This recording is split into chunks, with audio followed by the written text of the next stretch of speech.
Ya, pemirsa, sosok yang satu ini pernah terlibat di dunia kriminal cukup lama ya, baik di narkoba maupun di kekerasan, dan sempat beberapa kali luput dari maut, bahkan dokter sempat memvonisnya meninggal. Namun kemudian dia bisa hidup sampai sekarang, dan sebagai ucapan syukur, dia mendedikasikan hidupnya untuk melayani Tuhan. Dia mengunjungi beberapa lembaga pemasyarakatan untuk bersaksi tentang bagaimana Tuhan menolongnya. Lalu siapakah sosok inspiratif saya hari ini? Kita simak kisahnya di People and Inspiration bersama Leon Ferdinand.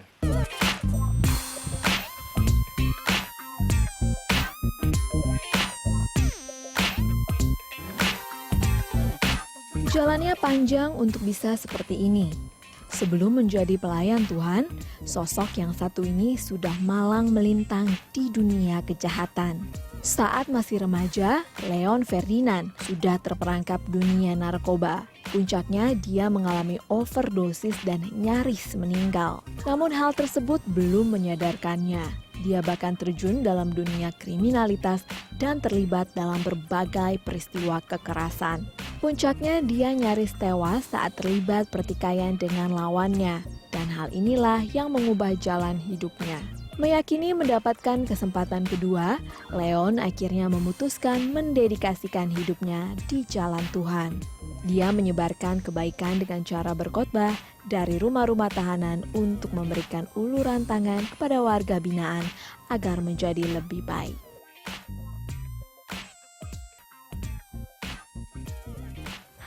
Ini dia. Halo Mr. Leon Ferdinand, Wey, apa kabar? halo, kabar baik, puji Waduh, Tuhan. luar Gimana biasa. kabar? Tambah sehat nih Sama, kelihatannya. tambah sehat Tambah juga, segar bro. ini Sama, kelihatannya. lu juga tambah segar. Asik. Gimana sih kecil? Puji Tuhan, kabar baik. Jadi masih ngembong nih, baik. Masih. Pemirsa, kita sudah bertemu dengan Leonardo Ferdinand. Siap. Saya mau tanya dulu. Jadi sebetulnya awal mula dulu mengenal dunia kelam ini seperti narkoba, itu awalnya seperti apa dulu Kak mengenalnya? Oke. Well, kalau narkoba sebenarnya saya kenal pas saya sekolah SMA di Singapura tahun 90 sampai 93. Saya SMA di sana. Di situ perkenalan saya dengan narkoba. Di Singapura justru di negeri orang.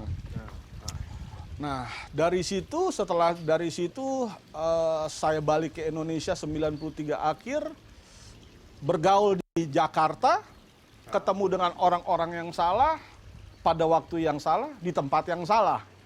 Nah, disitulah akhirnya lebih dalam lagi, terperosok sih sebenarnya. Itu sebenarnya dunia hitam itu kan seperti kayak jerat. Jerat ini dia ngikat kita pertama-tama dari kaki, dia ikat kita terus sampai kita nggak sadar, sampai kita nggak sadar, tiba-tiba kita udah keikat semuanya. Udah susah untuk lepas. Jadi itu sebenarnya sih ya itu yang saya bilang apa tadi, kita berada di tempat yang salah pada waktu yang salah dengan orang-orang yang salah. Jadi lingkungan itu berpengaruh sekali sebenarnya. Betul. Tapi Brother Leon nih, Ya. memang gara-gara pergaulan atau ada latar belakang keluarga atau seperti apa? Kan kebanyakan kalau misalnya akhirnya terikat di dunia narkoba atau gangster itu gara-gara latar belakang keluarga. Nah, Ya. kalau dari Brother Leon sendiri seperti apa? Ya sebenarnya sih ini alasannya klasik klise sekali. Alasannya itu kalau buat saya pribadi karena saya kebetulan dari keluarga yang broken home. Ibu saya sibuk kerja dan ibu saya membesarkan saya seorang diri. Jadi apa yang nggak saya dapat di rumah itu saya dapat di jalanan. Dan ada bapak rohani saya yang saya kasihi, bapak rohani lu juga sebenarnya, Daniel Alexander. Iya. Dia selalu bilang, Saya kenal tuh orang. Itu orang juga gawat banget, keren sih. Dia Nah, selalu itu bilang gimana? Jadi begini, apa? love start at home. Exactly. Kasih dimulai dari rumah. Tapi in my case, dan gue percaya dalam jutaan kasus yang sama bagi anak-anak muda yang terdampar di luar sana, itu mereka nggak dapat love start at home, nggak. Tapi in my case, love start at street. Love start with the wrong people, dengan teman-teman yang salah. Jadi perkenalannya itu. Jadi mungkin karena mereka menawarkan brotherhood, persaudaraan. Iya, jadi gitu apa yang di kita nggak jalanan dapat gitu. di rumah, itu kita dapat di komunitas yang salah. Kita dapat di brotherhood yang salah. Oke. Jadi memang tanggung jawab ini emang klise sekali sih. Perkuat dulu keluarga deh, family. Jadi Anda mau bilang bahwa masalah awalnya itu sebetulnya dimulai dari keluarga ini. Nah, tapi dari keluarga ini kemudian Anda mencari jati diri di tempat lain seperti Iya, itu dan iya, akhirnya iya. didapat di jalanan ini. Kebetulan saya dapatnya seperti itu. Nah, tapi waktu itu ketika kembali dari Singapura, itu kan udah terlibat dengan gangster di Singapura, dengan bandar-bandar narkoba di sana. Ketika sampai di Jakarta, seperti apa? Apakah memang mencari kawanan yang sama seperti Singapura? Enggak juga, sih, atau seperti apa? yang saya lihat begini, iblis akan selalu punya cara untuk ngebuka pintu kejahatan pada kita. Nah, Dan kalau keluarga nggak backup ini anak-anak, kita nggak ada benteng dari keluarga, itu kita dengan gampang digiring sama yang ini, kekuatan yang nggak terlihat ini. oh iya, iya. Kita dipertemukan dengan orang-orang yang salah. Jadi waktu itu ada celah kebuka. Ada waktu celah, itu? celah kebuka, Oh, iya. celah kebuka. Di situ keluarga nggak bisa masuk. Di situ ya si jahat yang apa masuk kan? Kan di dunia ini cuma pertarungan dua kekuatan aja, si baik dan si jahat, hitam dan putih. Iya, iya. Cuma dua itu aja kok. Akhirnya waktu itu Ah. terjerumus juga di Jakarta dengan pergaulan-pergaulan seperti ini. gitu, Seperti sama itu, gangster betul. juga. Ya kurang lebih seperti itulah. Dari tahun berapa waktu itu? Saya pulang dari Singapura balik ke Jakarta 93-94. Dari situ sampai belasan tahun sih saya susah keluar dari situ. Kalau dengan kekuatan saya sendiri emang nggak bisa untuk keluar dari lingkungan yang jahat itu. Iya, iya. Ada sebuah power yang kuat sekali untuk tetap tahan kita di situ. Yang bisa tarik kita keluar dari situ cuma satu, grace, kasih karunia Tuhan. Mantap. Itu aja sih. Wow, just by the grace of God. Ya, jadi nanti ada poin-poin, ada momen tertentu di mana bisa dibilang ini adalah turning back point-nya Turning ya. back point, ya. Siap. Kita akan cari tahu seperti apa turning back point-nya di segmen selanjutnya. Tetaplah di People and Inspiration. Kami segera kembali. Beda suasana ya ini Bro Leon ya. Jadi ini di dalam rumah lebih lebih adem juga ya. Lebih adem ya. Nah, kita akan ngobrol tentang turning back point-nya tadi saya sudah cerita. Jadi saya dengar ada dua momen di mana Ya. Anda melihat bahwa bagaimana Anda diselamatkan oleh Tuhan yang Anda cerita Betul, seperti itu ya, betul, Brother Leon. betul. Nah, itu bisa diceritakan pertamanya seperti apa waktu itu? Tuhan izinin saya mengalami kematian. Oh, Ya. oke. Gimana? Well, ceritanya? kejadian pertama itu tahun 1995. Di mana waktu itu gue overdosis. Gue overdosis tahun 1995, puluhan tahun yang berapa puluh tahun yang lalu tuh. Udah lama. Ya. Gue overdosis dan itu gue koma selama 3 hari. Gue koma selama 3 hari, overdosis, narkoba, pembuluh darah pecah. Overdosis. Nah, itu kejadian yang pertama.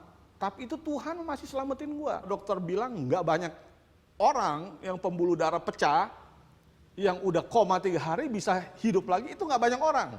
Cuma guanya masih bebal, guanya masih bandel. Tapi masih bandel ya. Masih bandel. waktu itu ya. Sampai kejadian yang kedua kali juga, kejadian yang kedua kali itu yang Kejadian lebih kedua itu seperti apa? parah lagi, kejadian itu di 2012. Itu bagaimana? 2012 di mana gua mengalami kematian lagi, di mana gua mengalami luka tikaman di sekujur tubuh gua 2012. Kalau mau dipikir-pikir sih mujizat Tuhan sekali ya, kalau gua masih bisa hidup dan dengan kondisi bersimbah darah, ginjal hancur, paru-paru hancur, jaringan usus hancur. Puji Tuhan yang gua bingung, gua masih bisa jalan tuh kurang lebih 100 meter untuk gua berhentiin taksi. Itu berhenti taksi itu kejadian jam 2 malam. Jam 2 malam dengan kejadian udah simbah darah, gue berhentiin taksi. Dan lucunya harusnya secara akal sehat gue udah kehabisan darah itu, pas gue kena itu gue harusnya jatuh, Dok.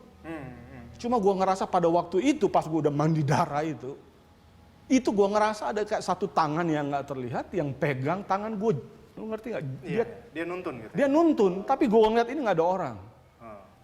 Ya gue nggak tahu itu siapa, tapi menurut iman gue percaya itu tangan Tuhan. Tadinya gue rencana gue mau ke tempat temen gue dulu.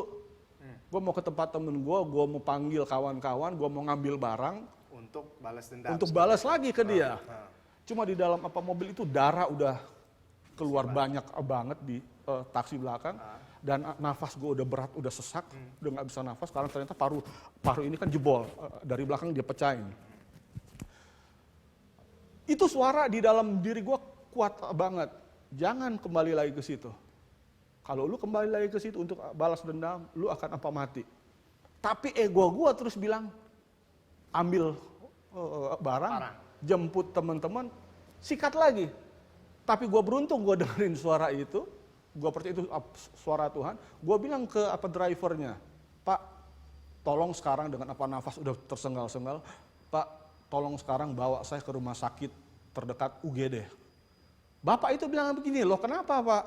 Terus tiba-tiba dia nengok ke belakang, pas dia nengok ke belakang, gue bersimbah darah, itu darah keluar kayak air mancur. Dia teriak, Masya Allah. Jadi dia nggak lihat pas, lu ngerti nggak? Oh iya ya, pas di dalam buat dia sadar bahwa ini jadi orang pas sedang gue terluka berhentiin gitu dia, yang gue berhenti dia, gue anggap ini sih sebagai kejadian supernatural ya. Kejadian mistis yang gue percaya itu campur tangan Tuhan. Jadi gue percaya Tuhan butain matanya dia. Karena kalau bisa naik mobil dulu. agar gue bisa naik ke mobil dulu. Baru bisa diantar gitu. Baru dia pas dia lihat gue di mobil, baru di situ dia lihat gue berdarah. Gue diantar ke UGD. Cuma karena luka-luka gue terlalu fatal, karena organ ginjal gue hancur, paru gue pecah. Jadi rumah sakit Tria Dipa nggak bisa handle gue. Jadi akhirnya dari rumah sakit Tria Dipa gue dirujuk ke rumah sakit Cipto Mangunkusumo. RSCM. Nah gue dibawa ke rumah sakit RSCM. RSCM itu gue masuk ke masa kritis 3 hari. 3 hari apa masa kritis. Dan di hari kedua gue di RSCM, di situ gue lewat di RSCM. Oh udah meninggal? Udah lewat. Dokter menyatakan selesai. Jadi ada om gue di situ juga, om gue yang udah gue anggap kayak bapak gue. Dia sampai gampar-gamparin gue pada waktu, karena dia ada di sama gue. Leon bangun, karena dia ngelihat ini gue udah, kalau kita lihat di mesin kan pertanda ini tank. Iya, masih ada denyutnya. Masih ada denyut, dan ini udah flat. Udah flat. Okay. Dan dokter menyatakan, karena dokter lihat itu alat-alatnya secara medis, pihak rumah sakit nyatain bahwa gua dinyatakan sebenarnya udah meninggal pada waktu itu. Tapi pihak rumah sakit terus fight, terus berjuang buat gua dibantu dengan alat-alat ya, dengan alat apa? Pacu atau abert. Akhirnya ada 3 kali itu, pas gua lewat pertama kali, dibantu, ini gua naik lagi. Teng, dia naik lagi sekali. Terus dia flat lagi. Ngerti nggak lo? Iya. Terus dibantu lagi. Dia naik lagi. Dan kejadian itu ada 3 kali. 3 kali. Dan akhirnya setelah gue lewatin 3 kali gue lewat mesin berhenti, terus berhenti hidup. Akhirnya setelah kali ketiga, di situ gue udah pas nafas gue naik lagi di situ, akhirnya gue mulai stabil. Mulai stabil dan fase itu dokter bilang kalau gue bisa ngelewatin masa kritis 3 hari, gue bisa survive. Walaupun sebenarnya dokter juga bingung sih kalau gue bisa survive, karena menurut dokter luka-lukanya juga terlalu fatal dan memang di tempat yang mematikan. 21 hari pemulihan. Cuma di hari ke-21 gue minta pulang. Sebenarnya gue belum boleh pulang, Dok. Jadi gue bilang, dokter saya mau kembali ke rumah. Dan akhirnya karena gue ngotot, akhirnya gue harus buat deal, surat perjanjian dengan pihak rumah sakit. Bahwa kalau ada terjadi apa-apa dengan gue, maka pihak rumah sakit nggak bertanggung jawab bla bla bla beginilah. Dan akhirnya gue sign, tanda tangan, gue bilang ini atas keputusan sendiri, tanggung jawab gue sendiri. Dan gue bilang begini sama pihak rumah sakit, nanti gue akan balik berapa bulan kemudian dengan organ dalam yang baru. Dan gue juga nggak tahu kenapa gue ngomong seperti itu, terlalu berani. Tapi gue terus beriman dan akhirnya gue rawat jalan, gue istirahat di rumah. Dan beberapa bulan kemudian gue kembali ke rumah sakit, harus general check up kan, dicek apa lagi. Dan ketika dokter cek semua organ-organ gue, itu dokter bingung. Dokter bilang ini ginjalnya kok kayak baru, paru-parunya kayak baru. Padahal paru-paru gue tuh udah kempes, udah hancur. Ngerti nggak? Makanya harus dibolongin lagi untuk keluarin darah, bedah torak namanya. Dan ginjal gue juga udah pecah waktu itu. Jadi ya itu gue lihat sih kalau Tuhan nolong lu, Tuhan tuh nolong nggak nanggung-nanggung gitu loh. Jadi akhirnya itulah turning back point gue itu di situ, Dok. Baik, pemirsa, kita akan ngobrol lagi bersama dengan Brother Leon di sini.